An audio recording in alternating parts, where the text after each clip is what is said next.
कुठेतरी सावरासावर केली असून दाणे पाटील होते यांना सोबत घेऊन गेलेले. आता बघायचं की पुढे काय होणार आहे यासाठी खडकी समाजाला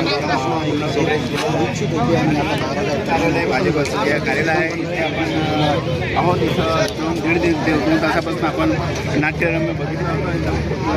फौजफाटा आलेला होता, पोलीस प्रशासन आहे, CRPF आहे, यांच्या माध्यमातून हे कुठेतरी दाबण्याचा प्रयत्न केलेला आहे.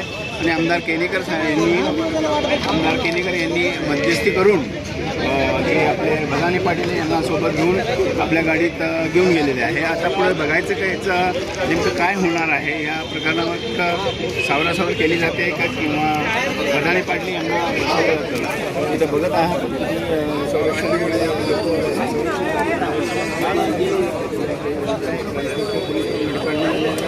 माने साहेबांनी रोल आपला अदा केलेला आहे.